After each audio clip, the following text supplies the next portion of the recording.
Hello students, how are you.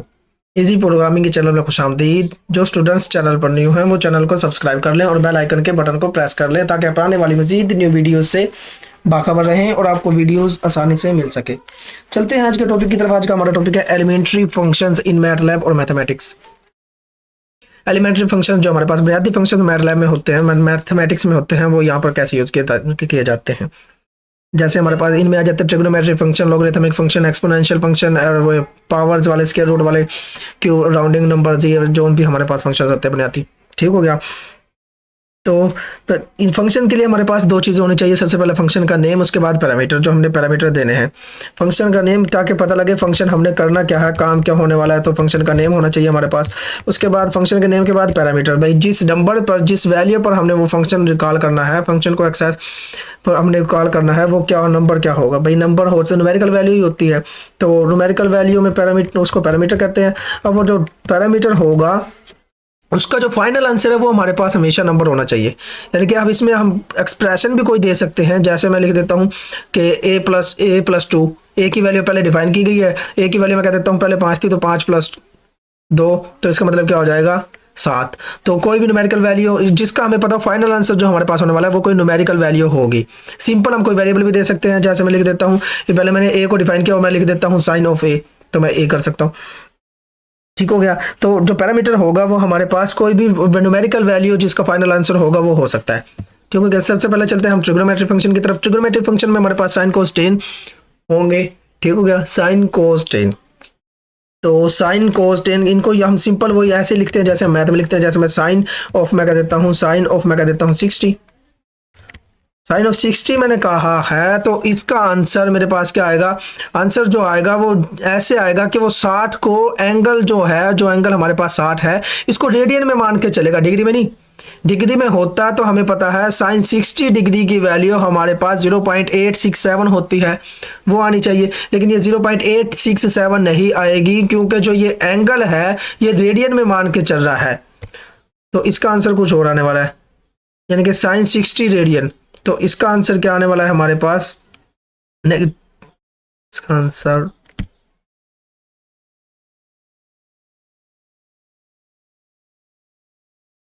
Sign 60 की value ये आ गई माइनस 0 पॉइंट, ये आई है। ये डिग्री, हालांकि 0.867 आनी चाहिए थी। वो क्यों बढ़ती है, जब डिग्री में हमारे पास एंगल हो, तो डिग्री में जब हमने एंगल देना हो तो हम बताएंगे भाईजान एंगल डिग्री में है तो डी यूज करो, साइन डी बता देंगे। साइन डी का मतलब क्या है, एंगल जो मैं देने वाला हूँ ये मेरे पास डिग्री में आने वाला है। साइन 60, साइन डी 60 का मतलब क्या है, जो मैंने साइन एंगल दिया है ये 60 डिग्री है, डिग्री है ये। ठीक है। अब साइन 60 का मतलब क्या होता है, साइन 60 डिग्री ये होती है, ये हमें पता है।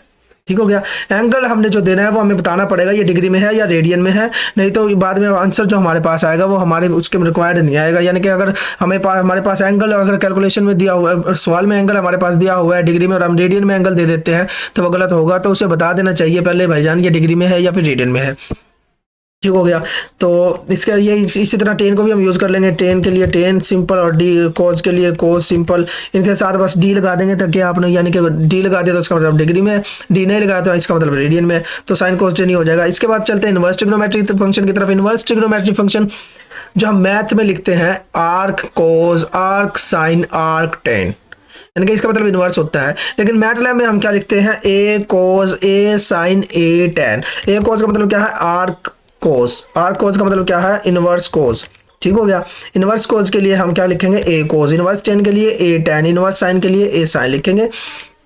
ठीक हो गया। अब मैं लिखता हूँ ए कोस ऑफ 0।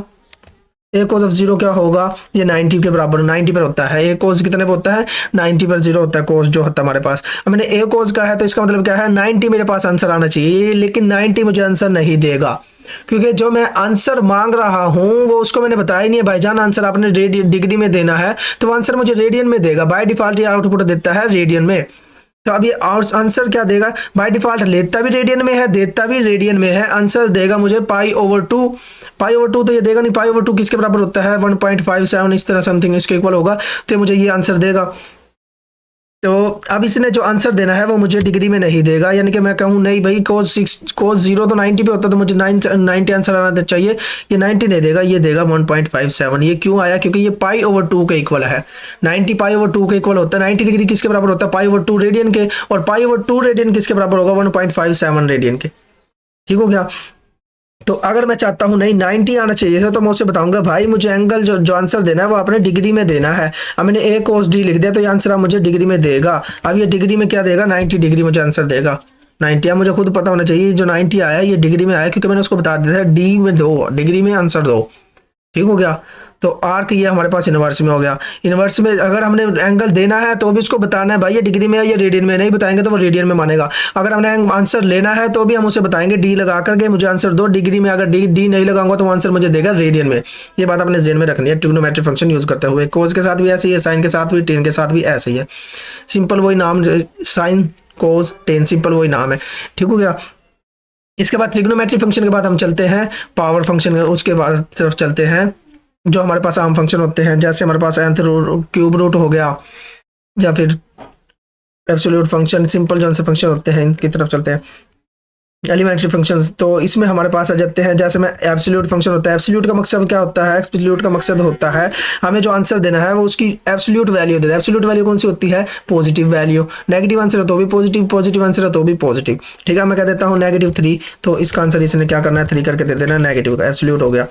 ठीक हो गया। इसके बाद हमारे पास एब्सोल्यूट हो गया। इसके बाद फैक्टोरियल होता है। फैक्टोरियल का नाम लिए, फैक्टोरियल के लिए हम सिंपल फैक्टोरियल लिखते हैं। और इसके बाद जैसे मैं 3 का फैक्टोरियल चाहता हूँ तो ये 3 का फैक्टोरियल दे देगा 6। ये इसका मुझे फैक्टोरियल इसने आंसर रिटर्न कर दिया। अब इसके बाद हमारे पास होता है रिमाइंडर लिख लेते हैं। रिमाइंडर हमारे पास क्या होगा, रिमाइंडर देगा 2 नंबर। हमें पता रिमाइंडर क्या होता है, 2 नंबर, एक छोटे नंबर को बड़े नंबर पर डिवाइड करेगा, जो हमारे पास आंसर आने वाला है वो इसको रिटर्न कर देगा। जो हमारे पास रिमाइंडर बचेगा वो दे देगा पॉइंट में कन्वर्ट किए बगैर। इंटीग्रल डिवीजन करेगा, जो हमारे पास रिमाइंडर बचेगा वो हमें दे देगा। जैसे मैं 10 डिवाइडेड बाई 3 करता हूँ, 10 का 3 से, ठीक है, पहले वो नंबर देंगे जिसको डिवाइड करना है, पहले वो नंबर देंगे जो जिसको डिवाइड करना है, बाद में वो नंबर देंगे जो डिवाइड करता है। ठीक है, न्यूमिनेटर पहले आएगा, डिनोमिनेटर बाद में आएगा। 10 डिवाइडेड बाई 3, 3 मल्टीप्लाइड बाई 3 9, तो रिमाइंडर क्या बनेगा 1, तो ये 1 मुझे रिटर्न कर देगा। रिमाइंडर हो गया, फैक्टोरियल हो गया, एब्सोल्यूट हो गया। इसके बाद आ जाते हैं हम रिमाइंडर, एब्सोल्यूट, फैक्टोरियल।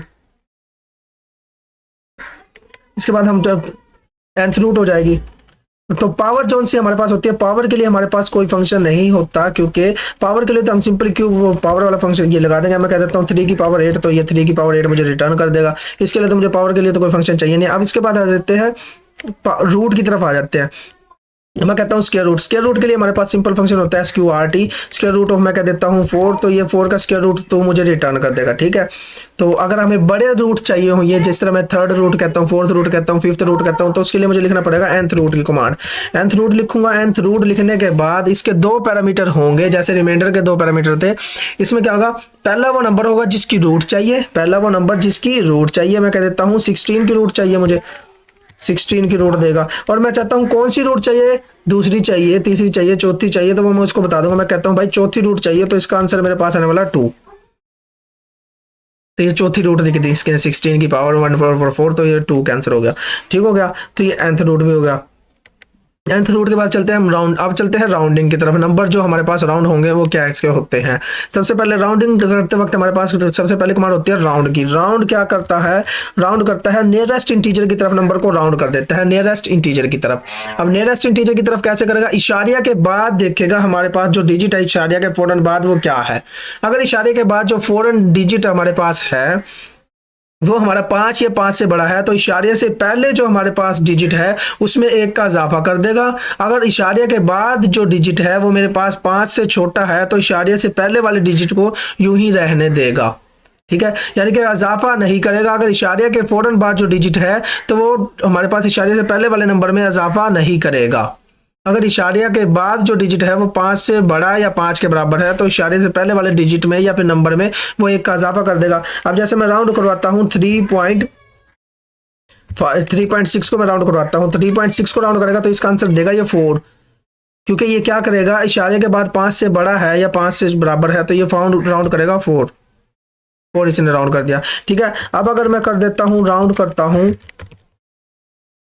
3.2 को, तो ये मुझे रिटर्न करेगा 3, क्योंकि इशारे के बाद जो नंबर है वो 5 से छोटा है, तो राउंड करेगा तो इजाफा नहीं करेगा, तो 3 मुझे रिटर्न कर देगा इशारे से पहले जो नंबर होगा। ठीक है, मैं कर देता हूँ राउंड 17.2 4 कर देता हूँ। तो ये भी क्योंकि 5 से छोटा, तो ये भी इजाफा नहीं करेगा, सिर्फ 17 मुझे रिटर्न कर देगा। ठीक हो गया, राउंड का काम ही होता है। इसके बाद चलते हैं फिक्स की तरफ। फिक्स कैसे राउंडिंग करता है? फिक्स जो राउंडिंग करता है वो राउंडिंग करता है टुवर्ड जीरो, जीरो की तरफ राउंडिंग करता है। इसका मतलब क्या है? जीरो की तरफ राउंडिंग का मतलब क्या है? जो हमारे पास आंसर आएगा ये उसको क्या करेगा, उन उसके आगे वाला डिजिट भी देखेगा, उसके पीछे वाला डिजिट भी देखेगा, वो वाला डिजिट देगा जो जीरो के करीब होगा। ठीक हो गया, इशारे में जो मेरे पास जवाब आया है उसको देखेगा, उसके आगे वाला डिजिट भी देखेगा, पीछे वाला डिजिट भी देखेगा, दोनों डिजिट देखकर फैसला करेगा, जो आंसर जीरो के ज्यादा करीब होगा वो वाला देगा। ठीक हो गया, रियल लाइन पर जो जीरो के ज्यादा करीब होगा वो नंबर देगा। अब जैसे मैं राउंड ऑफ करता हूँ 4.67 को, 4.7 को कर लेता हूँ। अब ये नहीं करना कि भाई ये फिर राउंड ऑफ वाला काम कर देगा, कि भाई राउंडिंग वाले कमांड का काम कर देगा। जैसे ये 4.7 है तो ये रिटर्न करेगा कि मुझे 3.6 कर लेते हैं, 3.6 किया। तो राउंडिंग ऑफ ने मुझे क्या किया था, 4 रिटर्न किया था राउंड कमांडर ने। ये अब मुझे 4 नहीं रिटर्न करेगा, ये रिटर्न करेगा वो वाला डिजिट जो जीरो के करीब है। तो 3.6 हमारे पास होता है 3 और 4 के दरमियान में, 3 और 4 के दरमियान में होगा, तो इनमें से करीब जीरो के कौन सा है? 3। 3 रियल लाइन पर जीरो के करीब होता है, तो ये मुझे रिटर्न करेगा 3 को। ठीक हो गया, 3। इसी तरह मैं फिक्स कर देता हूं 3.2 को, तो ये भी मुझे 3 ही रिटर्न करेगा, क्योंकि ये 3 और 4 के दरमियान में है, तो ये 3 को रिटर्न करेगा क्योंकि 3 जीरो के करीब है। अब अगर मैं फिक्स करता हूं नेगेटिव नंबर को, नेगेटिव नंबर को मैं फिक्स करता हूं, जैसे मैं कर देता हूं 3.4। तो ये 3.4 जो है ये दरमियान में आएगा -4 के, -4 के और -3 के दरमियान में है, -4 एंड -3 के दरमियान में है। तो इन दोनों में से जीरो के करीब कौन सा नंबर होगा? -4 या -3? -3 हमारे पास जो होता है वो जीरो के करीब होगा, तो ये मुझे रिटर्न करेगा -3, कि ये जीरो के करीब है। फिक्स नंबर जो हमारे पास कमांड होते फंक्शन होता है ये राउंडिंग ऑफ करता है टुवर्ड जीरो। तो जो जीरो के हमारे पास आंसर है फाइनल, यानी कि मैं फिक्स कर देता हूँ, फिक्स -15.4, -15 डिवाइडेड बाय 4। तो इसका जो आंसर आने वाला है वो होगा 3 पॉइंट के दरमियान और -4 पॉइंट के, -4 और -3 के दरमियान में होगा। तो ये इसका आंसर जो आएगा मुझे ये देगा टुवर्ड्स जीरो वाला।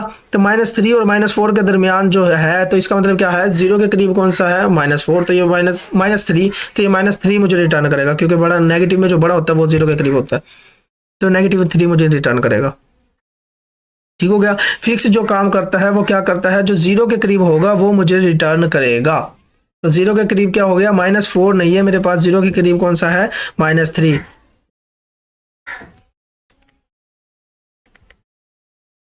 ये मुझे जीरो के करीब वाला रिटर्न कर देगा।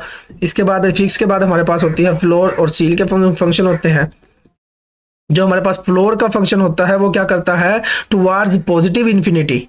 फ्लोर समझ लो ऊपर की तरफ जाएगा और सील समझ लो नीचे की तरफ जाएगा। ऊपर की तरफ जा रहा है इसका मतलब towards positive infinity, positive infinity की तरफ जा रहा है, और जो नीचे की तरफ जा रहा है वो टुवार्ड्स नेगेटिव, नेगेटिव नंबर की तरफ जा रहा है, नेगेटिव इन्फिनिटी की तरफ जा रहा है। ठीक है ना, ये जीरो, यानी कि दोनों जाएंगे जीरो से परे परे, एक जाएगा नेगेटिव इन्फिनिटी की तरफ, एक जाएगा पॉजिटिव इन्फिनिटी की तरफ, जीरो के करीब नहीं आएंगे, जीरो से परे परे जाएंगे। ठीक हो गया, अब मैं करता हूं सील। सील का फंक्शन यही होता है, SIEL, स्पेलिंग में गड़बड़ है तो करके एग्जीक्यूट करके देख लेते हैं। अब मैं करता हूँ सील, करता हूँ 3.4।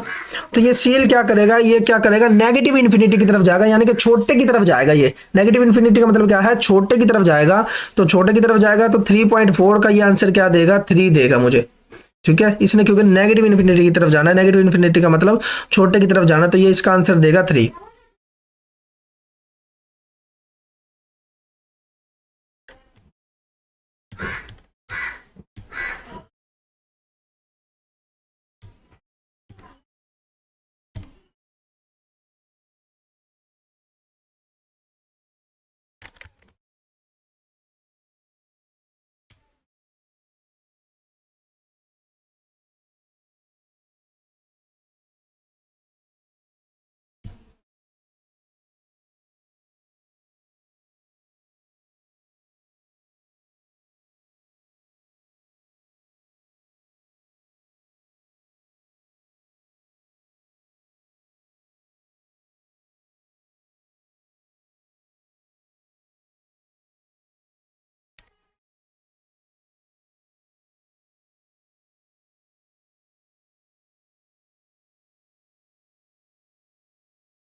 तो जो हमारे पास फिक्स होता है ये क्या करता है, towards negative infinity, negative infinity की तरफ क्या करता है, राउंड ऑफ करता है। ये जो मेरे पहले मैटलैब का जो सेशन था वो हो गया था, वो हो गया नेट की वजह से रुक गया था, तो उसका आंसर हमारा -3 आया था ये रहा। ठीक है, तो नेटवर्क प्रॉब्लम की वजह से सेशन हमारा डिस्टर्ब हो गया था। तो अब देख लेते हैं फिक्स जो हमारे पास फंक्शन होता है ये क्या करता है, towards negative infinity. Negative infinity का मतलब क्या है, छोटे की तरफ जाता है, छोटा नंबर देगा ये हमेशा, क्या करेगा, छोटा नंबर देगा। और फ्लोर का मतलब क्या है, टुवर्ड्स पॉजिटिव इन्फिनिटी, इसका मतलब क्या है, ऊपर वाला नंबर देगा। फ्लोर का मतलब, सील का मतलब ऊपर वाला और फ्लोर का मतलब नीचे वाला। ठीक हो गया, तो फ्लोर सील का मतलब क्या है, ऊपर वाला नंबर देगा। सील क्योंकि छत को कहते हैं तो छत वाला नंबर देगा, ऊपर वाला नंबर देगा। फ्लोर क्योंकि फर्श को कहते हैं तो नीचे वाला नंबर देगा। यानी कि जो भी मैं इंटीजर नंबर दूंगा, डेसिमल में नंबर दूंगा, तो ये नंबर दूंगा, ये मैं नंबर को हम वो नहीं करते अप्रोक्सीमेट करते, हम करते हैं कैलकुलेशन आंसर को। अब मैं सिर्फ आपको कैलकुलेशन वो करके दिखा रहा हूँ नंबर्स को, ताकि आप समझ सके जो हमारा आंसर आने वाला वो क्या होगा। मैं कर रहा हूँ सील, SIEL, तो सील कर रहा हूँ, इसका मतलब क्या है, छत वाला नंबर देगा, यानी कि ऊपर वाला नंबर देगा। अब मैं करता हूँ 3.5, तो ये क्या करेगा, 3.5 में 2 कर देता हूँ, 3.2। अब इसका आंसर जो देगा ये क्या करेगा, 3.2, क्योंकि 3 और 4 के दरमियान में है, तो ये आंसर देगा ऊपर वाला, 4 प्रिंट करेगा, क्योंकि 4 आंसर देगा ये मुझे, क्योंकि इसने क्या करना, ऊपर वाला नंबर देना, टुवर्ड्स पॉजिटिव इन्फिनिटी जाएगा, यानी कि बड़े वाले की तरफ जाएगा, तो बड़े वाला नंबर देगा। तो इसने क्या करना है, सील 3.2, वो स्पेस थी इसकी वजह से नहीं चला, स्पेलिंग की मिस्टेक। तो इसने क्या करना है, 4 मुझे प्रिंट कर दिया, क्योंकि इसने बड़े वाले नंबर की तरफ जाना है, पॉजिटिव नंबर की तरफ, अपवर्ड की तरफ जाना है, छत की तरफ जाना है। अब मैं करता हूँ SCEIL, सील कर देता हूँ, -3.2, -3.2 कर देता हूं। तो इसमें अगर वो बड़े वाला नंबर कौन सा होगा, ये है -3 और -4 के दरमियान में है, तो इनमें बड़े वाला नंबर कौन सा है, -3, तो ये बड़े वाला नंबर देगा, -3 वाला नंबर देगा, तो ये प्रिंट करेगा -3। ठीक हो गया, तो जो सील का फंक्शन होता है वो जाता है towards positive infinity. Positive infinity के मतलब तरफ जाने का मतलब क्या है, बड़े वाला नंबर देगा, ये जिन दो इंटीजर के दरमियान में है उनमें से बड़े वाला नंबर देगा। हम असल में इन नंबर्स को वो नहीं करते हैं, हम असल में करते हैं एक्सप्रेशन जो हमारे पास होती है उनको अप्रोक्सीमेट करते हैं। जैसे मैं करता हूँ CEIL, सील करता हूँ, मैं कहता हूँ मेरे पास है 4 को मल्टीप्लाई करो 3 से, 4 को मल्टीप्लाई करो 3 डिवाइडेड बाई 2 से। ठीक हो गया, 4 को मल्टीप्लाई करो 3 डिवाइडेड बाई, इसका तो आंसर ही क्योंकि वो आने वाला है 4 मल्टीप्लाइड बाई 5 डिवाइडेड बाई 3।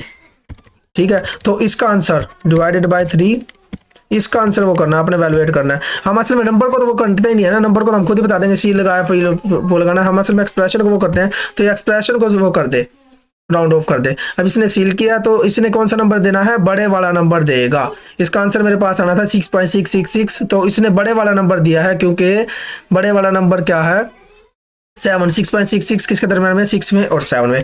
और जो हमारे पास होता है फ्लोर, वो क्या करता है, नीचे वाला नंबर देगा, यानी कि टुवर्ड्स नेगेटिव इन्फिनिटी जाएगा। टुवर्ड्स नेगेटिव इन्फिनिटी का मतलब क्या है, छोटे वाले नंबर की तरफ जाएगा। अब मैं लिख देता हूँ 3.2, तो ये इसका आंसर क्या देगा, 3 देगा, क्योंकि ये 3 और 4 के दरमियान में है। 3 और 4 में के दरमियान में होने का मतलब क्या है, छोटे वाला नंबर देना है, तो 3 देगा।